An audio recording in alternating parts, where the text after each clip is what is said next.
Hey everybody, this is Pastor KJ, and I'm so excited to be back here tonight for our recharge, for our creative worship Bible study experience. I'm pretty sure by now you realize I'm not in the sanctuary, but I'm in the lobby. Yes, I want to do something different tonight. And in fact, each and every Wednesday, we're going to be in a different setting. We're going to be doing something different because I want you to experience God in new ways each and every week. And I want you to know that God's been really speaking to me during this sermon series that I have been preaching on Sundays called Reposition.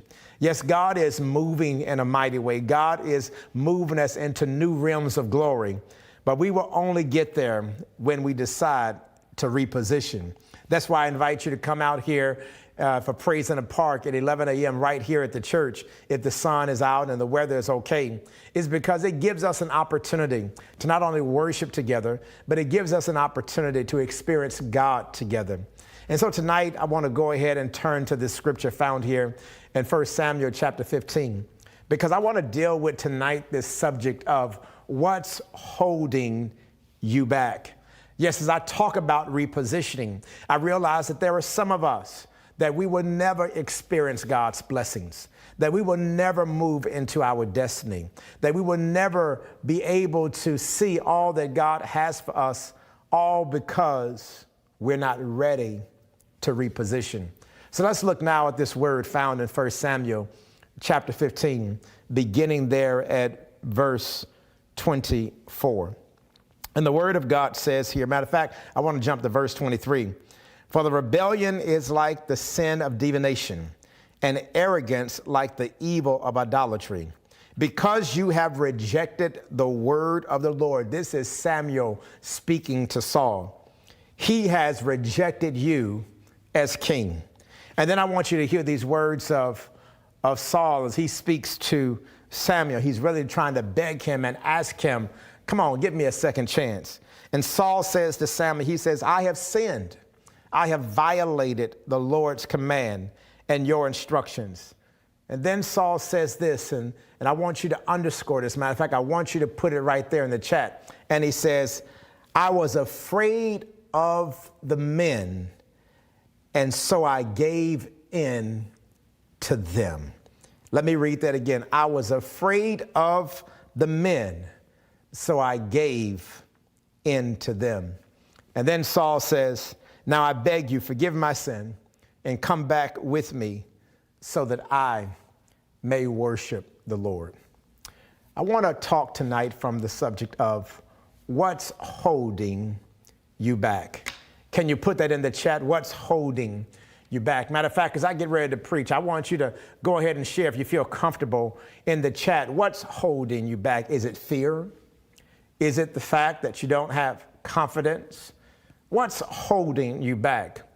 God's about to move mightily, and I believe even right now in this COVID-19 season, but I really want to ask you the question tonight, what's holding you back? What's stopping you from going back to school? What's stopping you from realizing all that God has for you? What's holding you back?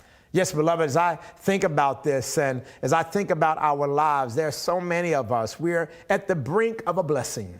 We're at the brink of God getting ready to do something new in our lives. We're at the brink of God getting ready to open up the floodgates of heaven, but we cannot get there because there's something that's holding you back.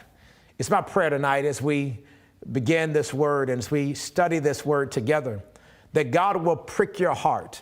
As a matter of fact, God will do more than prick your heart, that God will encourage you like never before, so that you can begin to live your best life for him, because I'm praying tonight that whatever is holding you back, that you'll break it tonight so that you can run for God like you've never run before. Beloved, as I think about this, there are so many of us that we live our lives in fear. Yes, we live our lives in fear as to what we can and cannot accomplish. You know, I do a lot of traveling, and I was on a plane, matter of fact, last week, and I remember someone had asked me some years ago, are you ever afraid of getting on the plane? And somebody recently said to me, especially with COVID-19, are you afraid of getting on the plane? And I said, no, I'm not afraid. I said, because I've learned in life that I cannot live my life in fear. How many of us are living our lives in fear? How many of us are missing out on the blessings that God has for us because of fear? How many of us are not reaching our full potential, all because we are afraid? Yes, when we look here in this text and we see this brother by the name of Saul, we know this story. We know this story about Saul because Saul was selected by the people to become king. You see, it's interesting when you look at this text and when you read the book of 1 Samuel, you will see that they were never supposed to have a king, but they wanted a king because they wanted to be like all the other nations. And beloved, there is something that is wrong with that type of mentality, is that you only see your worth. You only see what is good for you if you can be like somebody else. Beloved, can I go ahead and shout you right quick? You will never become everything that God has for you if you're trying to become like somebody else. You'll never reach your full destiny if you're trying to become like somebody else. You will never reach what God has in store for you if you're always trying to be like somebody else. I remember when we started this church called Dare to Imagine. We're going now. We'll be 6 years old this coming December. And I remember as I was thinking about all the great churches that are here in Philadelphia, I said, we cannot be like that church. We cannot be like this other church. We cannot be like some of our other sister churches. Why? Because that's who God created them to be. And God said, Kevin, you're going to have to step outside of your comfort zone. You're going to have to realize that what I have for you is going to push you. You know, I come from a traditional Baptist background. I mean, you know, I was at Abyssinian Baptist Church in Harlem, New York. And I love Abyssinian. I love Pastor Butts. I mean, he has just been a blessing to my life. But I knew the ministry that God had for me was going to be different. I knew this ministry was going to be different than where I had served at Olivet in Cleveland, Ohio with Dr. Otis Moss Jr. And I learned so much from him. And he has just poured so much into my life. I knew that this ministry was going to be different than my home church, David Chapel Missionary Baptist Church. Even though they nurtured me, they licensed me to preach, and they ordained me. Because I knew that God didn't want me to be like everybody else. That God had something different for me. That God wanted me to trust him in the process. And maybe that's what's wrong with some of us right now. Maybe the reason why we cannot reposition, maybe the reason why we cannot walk into our full destiny is because we're always trying to be like somebody else. And when we look here in this text, the people of Israel, it's interesting because they picked this brother Saul all because they wanted to be like the other nations. And Saul understood that he was not prepared. Saul understood that he was not ready for this season. And one of the worst mistakes that you and I can make is to pick somebody who we think is going to be our ride or die when they were not prepared for this season in the first place. Yes, when we look here in this text and we see what's happening, and I'll just go ahead and give you the Cliff Note version, but I encourage you to read all of 1 Samuel chapter 15. You see, what had happened is that God had spoken to Samuel, and he told Samuel this. He said, look, I want you to go and tell Saul. I want you to tell Saul that he is to go and to destroy the Amalekites, that he is to kill the men, the women, the children, their cattle, everything, their king. Nothing is to be left. And the reason why God wanted this to happen is because God still remembered how the Amalekites laid in the wasteland and how they waited to come after Israel as they were coming out of Egypt. And beloved, as you read this story, it's a deep story because Saul went and killed not everybody, but he killed those who are weak. And you know, it's deep when I started to think about this text. It's because many of us, we will always try to destroy that which is really a reflection and a sign of who we are. Yes, when you look at the fact that Saul himself was weak, that Saul himself was not secure, that Saul himself was not assured of who he was, that he lacked confidence, that he lacked his ability to say that God could do anything in his life, that Saul went after those who had the same issues that he had. And can I go ahead and deal with something right now? There are some of you who are watching right now, and you know that you end up doing stuff because you do stuff because you're trying to inflict the same pain that you're wrestling with yourself. How many times have you seen people go around hurting people? That's why the adage is so clear that hurt people hurt people. You see, it's easy for, if you're hurt, to go out and hurt somebody else. Is because you want to inflict that same pain on somebody else. Yes, Saul himself, he lacked confidence. Saul himself, he was unsure. Saul himself, he lacked what was needed to be a strong leader. And because Saul lacked these things, Saul missed a grand opportunity, and that is to be used by God. And if you and I are going to get to the point to where we're going to reposition and we're not going to let things hold us back, then we must understand something about the fear of failure. Beloved, I want you to put there in the chat that I'm going to stop letting fear control my destiny. Come on, put it right there in the chat. I'm going to stop letting fear control my destiny.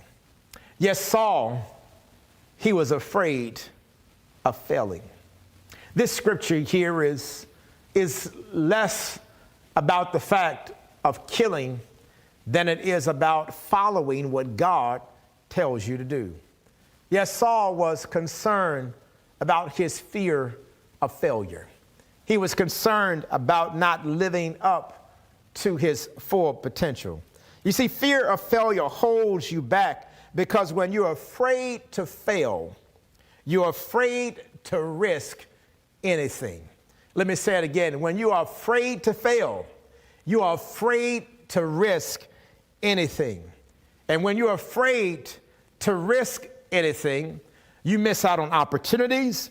You miss on opportunities to grow. You miss out on opportunities to step outside of your comfort zone. Yes, when you allow for fear to get a hold of your life, there are so many things that would just pass you by. There are so many things that you will never experience. There are so many things that you will never be able to tell as a testimony of how God has brought you through. Beloved, I know that there's somebody who's watching tonight. You're dealing with fear. You're dealing with, I don't want to fail. I don't want people to laugh at me. I don't want people to remind me that I did not achieve. But do you know that the greatest people in life, the ones who have achieved the greatest things in life, it's because they were not afraid to fail. I was looking this morning at TikTok.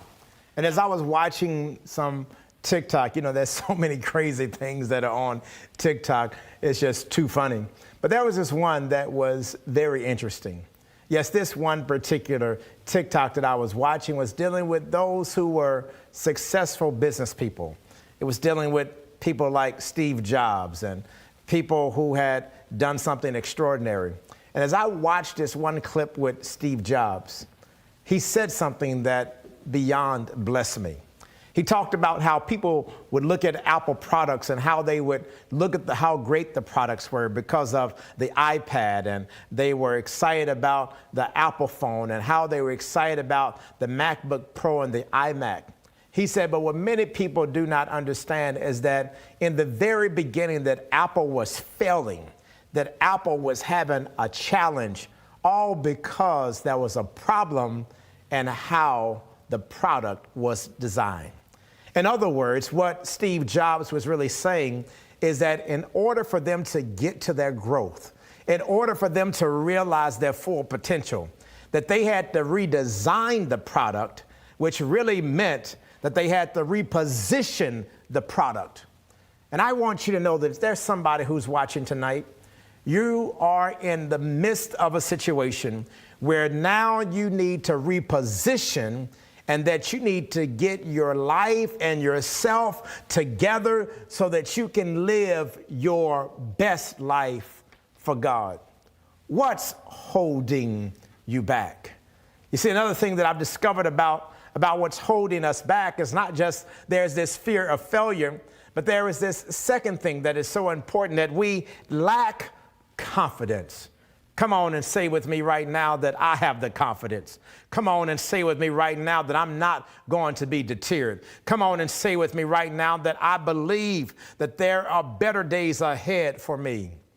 As I was driving to the church today, I was talking with one of our members. Her name is Evelyn Neal. And Sister Neal called the church today, and she told Donna, she said, look, she said, tell Pastor to give me a call because God has given me a word for him. And so I called Sister Neal. Sister Neal is in a wheelchair, and she's not as mobile as she used to be. And she said, Pastor, I want you to know that God is using you during this season. She said, I want you to know that God is blessing our church during this season. She said, I want you to know that God is using you and is blessing our church and our community. And she said, Pastor, I want you to know I'm listening to you. She said, because the other day you talked about a few sermons ago, she said, you talked about how you can no longer be a victim, but how you must become a victor. And she said, Pastor, I know that you've seen me in my wheelchair. I know that you've seen me struggling. She said, but I want you to know I'm now up to 1,000 steps a day. Oh, can somebody give Sister Neal an emoji clap of praise? She said, now I'm up to 1,000 steps a day. She said, because I kept saying to myself, I'm not going to be a victim, but I'm going to be a victor. In other words, what Sister Neal was saying is that in order for me to get my health back, I have to have the confidence that God is with me. That's why I want to speak to someone here tonight. It's because I want you to know that you are not a victim, that you are not your past, that you are not what has been holding you back, but you are a victor. And because you are a victor, then you and I must live our lives like we're victors. Yes, victory, we used to sing this song growing up in Texas called Victory Is Mine. And you can't say victory is mine if you're walking around with no confidence. You can't say victory is mine if you don't know that God can do anything but fail. You can't say that victory is mine if you don't know, like the Apostle Paul, that I can do all things through Christ who strengtheneth me. Yes, what Saul lacked here was confidence. Saul was insecure. Saul was struggling. And because he was struggling, he could not execute what God had told him to do in this text. Yes, if you suffer from a lack of confidence, you will have trouble connecting with others and asking for what you want, whether that's a promotion, a new role, or even if you're trying to do something else in your life. Confidence is what is needed. Confidence is what will help you get through tough moments. Confidence will help you press through this season of COVID-19. You see, every day I wake up, I say, I'm excited about what the Lord is about to do. Every day I get excited because I know that today is going to be better than tomorrow. Every day I know that God has a plan for my life. Beloved, you got to walk with confidence. What Saul lacked here in this text is that Saul did not have the confidence that was needed to be a leader. And it's not just that he lacked confidence, but there is something else that is here. And that is that Saul really felt unworthy. Have you ever felt that way before? I mean, you felt like no one cared about you. I mean, have you ever felt that way before where you're wondering, does anybody really care about me and care about my life? You know, as a pastor, we don't really talk about this a lot, But the reality is that sometimes we give and we give and we give and we pour out and we pour out until you just wonder sometimes, does anybody pray for me? Because we're always praying. Does anybody encourage me? And what I've discovered in life is that sometimes we enter this space where we feel that we are unworthy. We feel that we cannot be used by God. And Saul, this brother, he was more concerned about what other folk thought about him than what God thought about him. Yes, this whole feeling of being unworthy is somehow we've got into our heads that being self-depreciating is the same as being humble. Beloved, there's something that is here that you and I need to understand, and that is that God made you, that God woke you up this morning, that God has given you another chance, that God has put you in your right frame of mind, that God is blessing even right now in this COVID-19 season. I want you to know that you're worthy. I want you to know there's some worth for your life. There's a purpose for your life, that God's about to do something in your life. But you and I will never reach that full potential. We'll never experience all that God has for us if we stay in the space of thinking that we're unworthy. All of us have sinned. All of us have fallen short. All of us have done something that we're not proud of. One day I'm going to write a book, and I'm going to tell you my story. And I'm going to tell you how God has used me and how God helped me get through a season of when I felt like that I was unworthy, that God couldn't use me.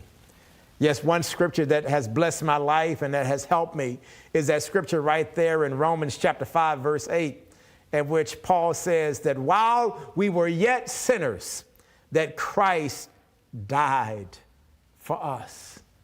Beloved, I don't know about you, but I'm a sinner saved by grace. I don't know about you, but God should have given up on me. I don't know about you, but God should have thrown in the towel on me. But because God gave me a second chance, because God has allowed for me to be able to have a second start. I don't know about you, but I've got to thank God. I've got to bless God. I've got to say hallelujah to God, because God keeps on making a way. And sometimes God allows for you to go through circumstances that you go through in your life so that God can pick you up and turn you around and let the world know that you may have given up on him, that you may have said that she is unworthy, that you may have said that he is no good. But when God puts his hand on you, God puts his hand on your life, God can change you. God can use you, and God can bless you.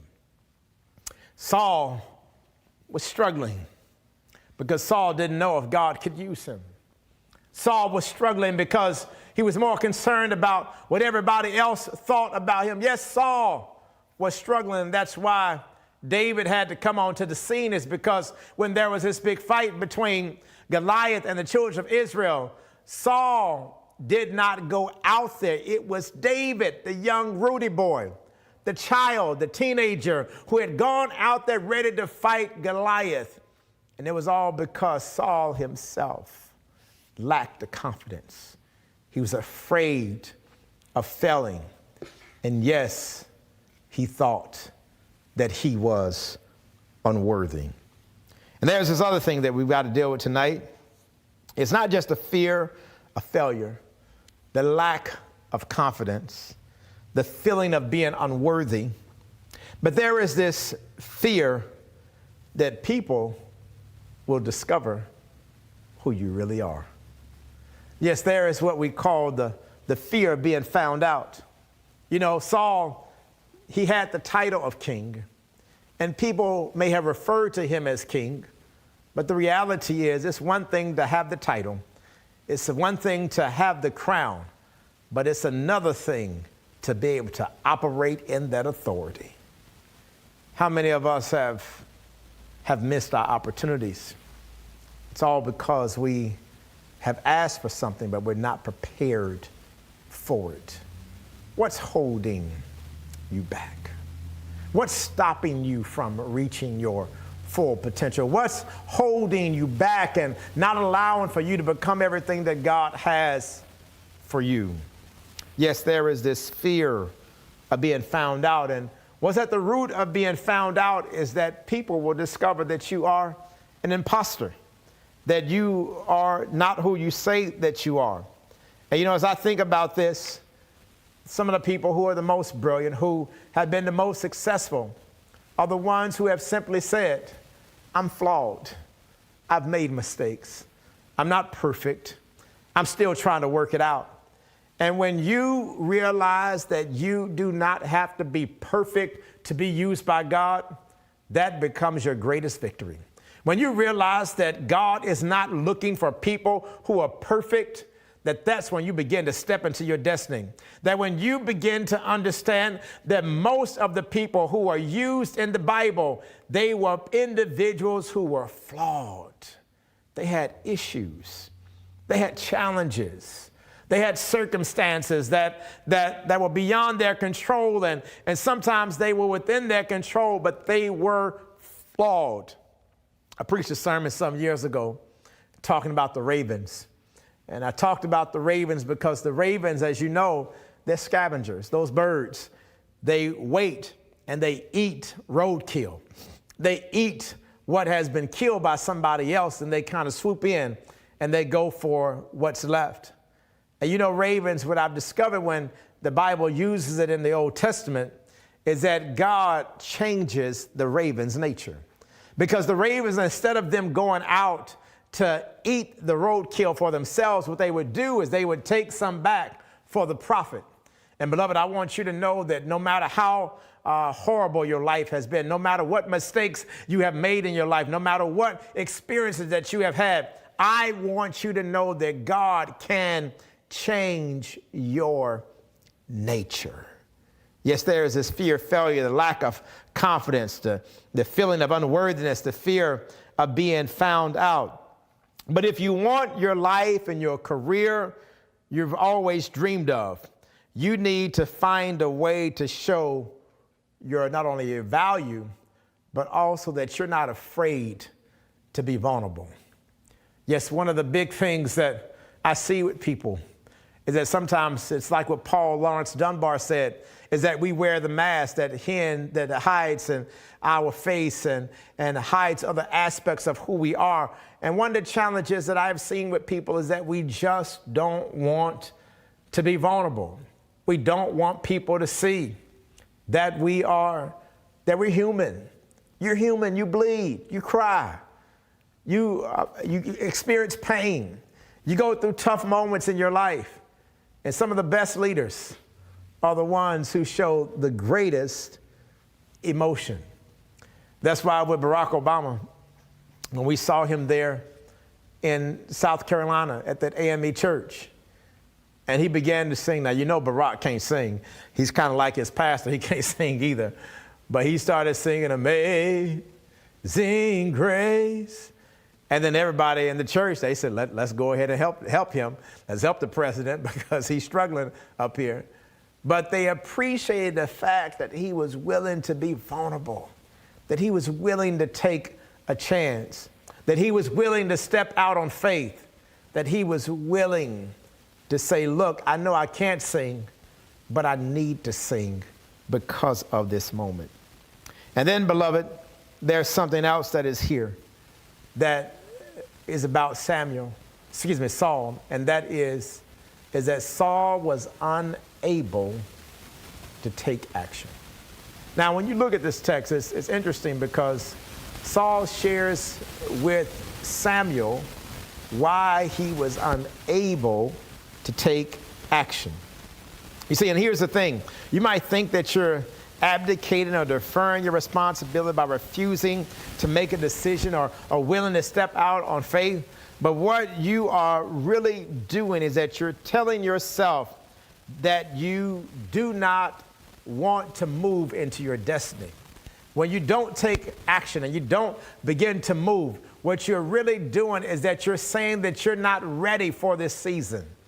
And that's what happened there with Saul, is that Saul, he did not take action.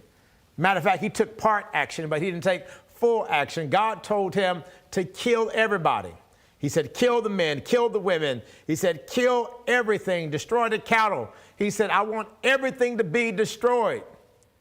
And Saul, instead of stepping out on faith, the Bible shares with us that he spared King Agag and that he spared some of the best of the cattle. And when Samuel comes to him in the text, and Samuel says to him, he says to him in verse 22, he says, does the Lord delight in burnt offerings and sacrifices as much as in obeying the Lord? To obey is better than sacrifice. Yes, Saul, he tried to tell Samuel that the reason that he did not end up killing everyone is because they were going to make a sacrifice to God. And Saul, he made the wrong decision because God didn't care about the sacrifice. God didn't care about the burnt offerings. No, what God cared about was, Saul, were you obedient? Did you take the action that I told you to make? And when I look at this text, I wrestled with this because I did not fully understand why Saul did not do what God said to do. And then Saul confesses there in verse 24 when he says, I have sinned. I have violated the Lord's command and your instructions. I was afraid of the men. There it is. And so I gave in to them. How many of you have given in to people that God told you to destroy? How many of you have given in to people who were trying to kill you in another season in your life? How many of you have given in to people who will never like you, who will never support you, who will never have your back, who will never push you forward? How many of you have given in to people who really wish that you were dead? And many of us, sometimes we make decisions all because we're trying to please someone else. And in the end, we're not pleasing God. It's my prayer tonight, beloved, that whatever it is that's holding you back, I don't know if it's a friend, I don't know if it's a job, I don't know if it's a family member, but whatever it is, it's my prayer tonight that you no longer allow for it to hold you back, that you no longer allow for it to get the best of you, that you no longer operate in a state of fear. And there are some things I want to share with you, and I'm done for the night, is that if you and I are going to walk into our destiny, if we're going to experience everything that God has for us, if we're going to experience all the blessings that God has with our name on it, is that what you and I must do is take the risk. Come on, put it right there in the chat. Take the risk. I know it's uncomfortable. I know that you may feel like God is not with you, but you've got to be willing to take the risk. You got to realize that God is ready and is waiting for you to take the risk, because when you take the risk, taking the risk is really stepping out on faith. Come on, put it right there in the chat, that taking the risk is stepping out on faith. And those who have been blessed, those who God has used, those who have experienced everything that God has for them, it is because they took the risk and they stepped out on faith. 2, you must be willing to be exposed, to be vulnerable. You must be bold. Part of not allowing things to hold you back is the fact that you might make some mistakes, that you might get embarrassed. You know, as I think about my own life, I mean, I've made plenty of mistakes. One of the biggest mistakes I've told y'all about is running for Congress. It wasn't because I don't think I could have won. It was It was something I wanted to do. And obviously, I exposed myself. The lines got changed, and I lost badly. But it was the best thing that could have happened to me. It's because not only did it expose some areas in my life, but it allowed for me to begin to trust God like I've never trusted God before. And beloved, sometimes God will allow for you to be exposed. Sometimes God will allow for you to be in a vulnerable position so that you can see who are the real people who really have your back. Third, you and I must understand that if we are not going to allow things to hold us back, that we must take action when everybody else says to sit still. Yes, when you look at Saul and his biggest challenge, it was the fact that Saul did not do what God said to do. That Saul was timid, that Saul was not willing to take that step. And it's because of his fear. It's because of his lack of confidence. It's because of his unwillingness to go into uncharted territory that Saul ended up finding himself in a very vulnerable, and in this case, a position in which God had rejected him, all because he was not willing to do things bold for God. And lastly, I want to share this with you, is that if you're going to get to the place where things are not going to hold you back, then you must understand that God would rather for you to step out on faith than to be stuck in your fear. I want you to hear me tonight. I want you to understand tonight that Saul got rejected by God all because he was afraid of stepping into his destiny. And the word says here that Saul says, not that I was afraid of God, but he said, I was afraid of men. And he says right there, so I gave in to them. And then he tries to come to Samuel. He says, Samuel, can you hook me up? Can you support me? Can you help me get back into worship with God? And Samuel says, no. He says, because God has rejected you as king.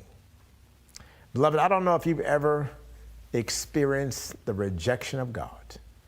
I don't know if you've ever experienced life where you did not have God in your life. But I want you to know it is one of the most damning experiences that you could ever experience when God's Spirit has left your life. And I promise you that if God ever gives you a second chance to experience His glory again, seize the moment. Don't let your past hold you back. It's because if this is going to be your winning season, then you must be willing to reposition yourself, and you must be willing to follow God even when it does not make sense.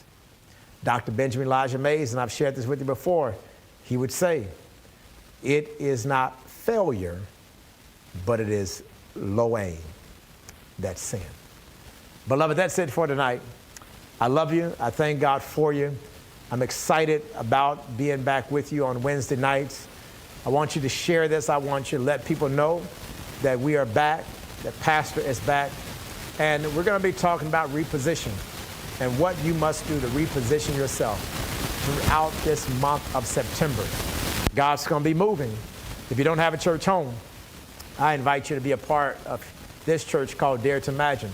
As I said earlier this week and this past Sunday, over the past 9 days, do you know that 10 people have joined our church? Come on and give God some praise for that. So if you don't have a church home, I invite you to go right there to d2ic.org/joy so that you can become a part of what the Lord is doing. And if you've been blessed by this message tonight and you want God to continue to speak in your life and you want to sow a seed into this ministry because you know God is moving, I want you to go ahead and text D2I Church app to 77977 and sow a seed into this ministry because God is using us to be a blessing to others. Until next time, you know how we end. We know what? That life is better when we what? Dare to imagine. Love you much, and I'll see you this coming weekend right here at Dare to Imagine Church.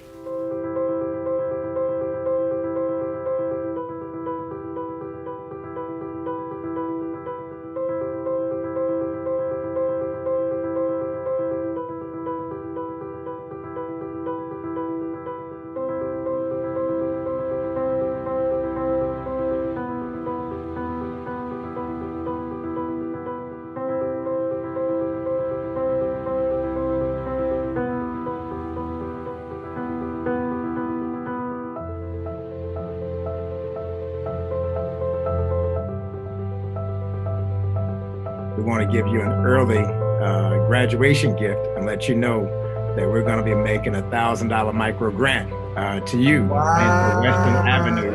For you. Thank you so much. And $1,000 from Dare to Imagine. Awesome. Hey, Mount Zion and Pastor Banks, we want you to know that you are the recipient of the $1,000 micro grant from Dare to Imagine Church. We are glad to present to you today a $1,000 check, a micro grant, to help you continue to be a blessing to others. Thank you. Thank you so much.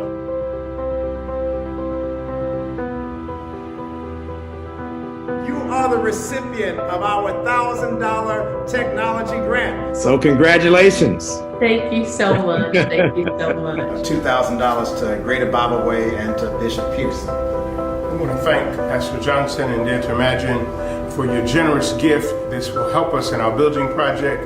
And I still believe things just got better.